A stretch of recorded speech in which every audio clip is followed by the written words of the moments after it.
Cette semaine, j'aimerais vous raconter une magnifique histoire qu'on va dédier pour l'élévation de l'âme de David Ben Phoebe Frecha. Toutes nos pensées vont pour sa famille au Canada. Notre histoire se déroule pendant la Seconde Guerre mondiale. Avant la mise en place de la solution finale et des camps d'extermination, les nazis commencent dans l'Europe de l'Est la Shoah par balle. Ils mènent des rafles dans des petits villages d'Europe de l'Est. Ils incendient, ils fusillent systématiquement tous les habitants juifs. La maison de Chaya Rachel Friedman, une jeune fille juive, vient d'être brûlée. Elle ne sait pas où est sa famille, elle a ni refuge, ni nulle part où aller. Elle a réussi à s'échapper et la seule chose qu'elle sait, c'est qu'elle doit fuir devant l'avancée des Allemands qui cherchent à exterminer tous les juifs de la région. Chaya Rachel ne réfléchit pas. Elle ne pense à rien d'autre qu'à fuir à tout prix. Elle court sans s'arrêter et pourtant, le vent la gêne, les champs sont vastes. Elle est à découvert et à portée de tir des SS et des villageois. Son cœur bat à tout rompre, elle a de moins en moins de souffle, mais ses jambes continuent à avancer d'elles-mêmes. La nuit prend progressivement le pas sur le jour, elle est à bout de force, elle voit presque plus rien. Chaya Rachel sait qu'elle doit trouver maintenant une cachette. Si elle ne trouve pas où se réfugier, elle risque d'être trouvée ou de perdre connaissance. Elle s'arrête un instant, elle lève les yeux et regarde tout autour d'elle. Soudain, son cœur s'arrête momentanément de battre.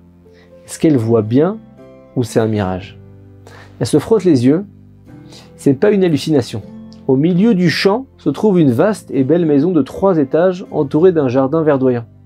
À bout de force, Chaya Rachel avance sur le sentier. Elle aperçoit une porte façonnée avec une poignée en ivoire. Cette belle demeure appartient sans doute à une personnalité importante, peut-être le garde champêtre de ce domaine rural. Le danger est absolu. Mais faute d'alternative, elle n'a pas le choix, elle frappe à la porte. Son cœur bat à une vitesse incontrôlable, elle murmure « Dieu, Hachem, fais en sorte que ce soit des gens bien qui ouvrent la porte. Ouvrez la porte de grâce. » La porte s'entrouvre à peine. La personne qui vient d'ouvrir la porte n'est autre qu'Heinrich Rauf, général SS haut gradé qui regarde sereinement cette jeune fille, une jeune fille juive en fuite. Il la regarde comme un oiseau qui a frappé directement à la porte de la cage. Chaya Rachel n'a plus de force. Elle ferme les yeux. Tout est fini. L'homme lui dit « Tu cherches à être sauvée, juive. Tu as tapé à la bonne porte. » Et là, il se met à rire. Un rire sadique qui fait froid dans le dos, qui glace le sang de Chaya Rachel. Elle s'appuie sur le mur de peur de s'effondrer. Heinrich s'arrête de rire. Il durcit le ton et demande d'une voix autoritaire « Comment es-tu arrivé jusqu'ici ?» Chaya Rachel ne parvient même pas à articuler une réponse. Et ça le rend encore plus furieux. « Réponds, juive! Comment mes chiens, Staff, Rodolphe et Dreyfus t'ont-ils laissé passer ?» C'est seulement à ce moment-là que Chaya Rachel voit les chiens. Un Rottweiler, un Doberman, un berger allemand qui flâne tranquillement dans la cour. Si elle les avait aperçus plus tôt, jamais elle se serait approchée de la maison. Le SS s'appuie sur l'embrasure de la porte et il garde le silence. Cette histoire le dérange énormément.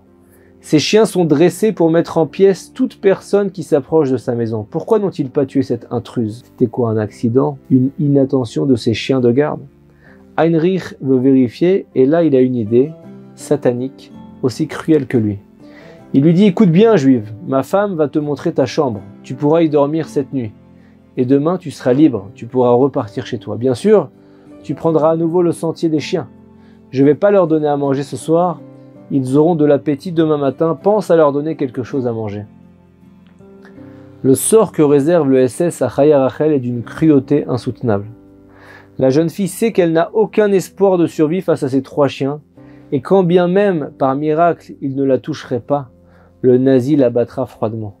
Elle va tergiverser une nuit entière en attendant sa mise à mort demain par 3 chiens dressés dans la plus grande férocité. Et rien ne garantit que le nazi ne va pas la tuer dans la nuit pendant son sommeil. Chaya Rachel n'a plus la force de penser. Elle est miraculée d'être encore en vie. Elle arrive dans une chambre somptueuse au fond de la maison avec un lit agréable, un tapis doux. Comme prévu, la nuit est longue, Chaya Rachel ne ferme pas l'œil. Elle essaye d'imaginer une fuite, mais les aboiements des chiens actuellement lui glacent le sang. Elle prie intensément Hachem de mériter sa clémence, et si ce n'est pas le cas, elle demande à Dieu une fin la moins douloureuse possible. Et voilà que la nuit arrive à sa fin. Le ciel se teinte de rose clair. C'est l'heure du Netz Hachama, le lever du soleil. moment privilégié pour que les prières soient exaucées par Hachem. Chaya Rachel prie de tout son cœur Shacharit, la prière du matin. Juste après la fin de sa prière, Heinrich et sa femme Erika ouvrent la porte. Ils lui montrent du doigt sans un mot le sentier des chiens, la marche de la mort de leur maison. Son heure est venue, Heinrich lui lance « Je te promets que si les chiens ne te touchent pas non plus cette fois, je te protégerai pendant toute la durée de la guerre. » Chaya Rachel est traumatisée par ces paroles. Cette fausse promesse, juste avant une mort certaine, est faite pour lui donner un faux espoir. Et surtout pour rendre sa mort atroce encore plus crue. Elle est figée devant les 3 chiens, elle se retourne et elle constate que le SS a déjà sorti son revolver. Faute de choix, elle avance d'un pas vers le sentier de la mort. Elle lève un instant les yeux vers le ciel. Chaya Rachel avance tout doucement en observant le sentier. Elle le trouve d'une grande beauté. D'un coup, elle commence à réaliser que c'est le sentier qui va la mener directement au paradis. Son état d'esprit change subitement. Elle a plus peur. Elle accepte désormais son sort funeste. Elle en est presque à le désirer. Elle se sent comme une fille de Dieu qui avance progressivement sur le chemin joli, parsemé de fleurs, pour retrouver son Créateur. Dieu a décrété une ultime épreuve pour elle, une expiation finale avant de rejoindre le Gan Eden lavé de tout péché, où elle va retrouver certainement sa famille disparue hier. Elle doit accepter ce passage initiatique avec amour malgré les affres de la guerre et la condamnation à la mort bestiale que lui impose le général nazi. Chaya Rachel fait teshuva. Spontanément avant le passage dans l'autre monde, elle verse des larmes d'émotion, de repentir, ça coule sur son visage, toutes les craintes et les peurs ont complètement disparu, les chiens vont l'accompagner jusqu'aux portes du palais divin. Encore un pas, un deuxième, elle est prête, elle rêve de sentir la présence divine, de voir ce nouveau monde. D'autres chiens imposants s'approchent d'elle, ils remuent la queue et ouvrent la gueule, elle se prépare mentalement à ressentir la douleur des crocs des chiens dans sa chair. Mais les chiens la regardent. Il reste pour le moment cloué sur place à son approche.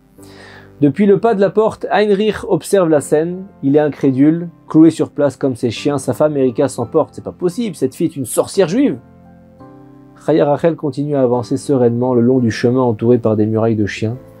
Une fois arrivée à la porte, elle ne sait pas si elle pleure de tristesse de ne pas être au paradis, ou si elle pleure de joie et d'incrédulité après avoir parcouru une centaine de mètres sans avoir été touchée par un seul des chiens. Elle reprend ses esprits, remercie Hachem de l'avoir épargnée. Cet accompagnement du ciel ne l'a pas quittée pendant toutes les années de la guerre. Et même l'odieux Heinrich a fait l'impensable, il a tenu sa promesse. À chaque fois que Chaya Rachel a été faite prisonnière, elle a été relâchée. La jeune fille est l'une des rares survivantes de la Shoah. À l'issue de la guerre, Chaya Rachel a eu le privilège d'épouser le fils unique de Rabbi Yecheskel Sarna, Rabbi Chaim Sarna, l'un des Rosh Yeshiva, directeurs spirituels de la Yeshiva de Hebron à Givat Mordechai et à Géoula, 2 quartiers de Jérusalem. Elle a mérité de diffuser la Torah, d'élever une génération de tzadikim, de justes. Des millénaires plus tôt, les chiens n'avaient déjà pas aboyé quand les Hébreux sont sortis d'Égypte. Le miracle s'est reproduit pour Chaya Rachel des milliers d'années plus tard, en pleine Seconde Guerre mondiale, au cours de laquelle des millions de ses frères, de nos frères, sœurs, juifs, sont morts dans des conditions indescriptibles. Pourquoi a-t-elle bénéficié d'un tel miracle? Seul Hachem le sait, mais cela ne doit pas nous empêcher de nous renforcer. Est-ce que ça pourrait être la promesse du Talmud qui affirme que celui qui prie au lever du soleil sera protégé de tout dommage physique? Peut-être. Sa émouna, sa foi vibrante, son amour intense du ciel alors qu'elle allait devant une mort certaine, c'est possible aussi. On ne saura jamais. Ce qui est sûr, c'est que le programme de vie de Chaya Rachel est simple. Marcher avec foi dans le sentier de Dieu. Ce qui est beaucoup moins simple, c'est qu'elle a su mettre en application ce programme dans les circonstances les plus insoutenables. Shabbat Shalom.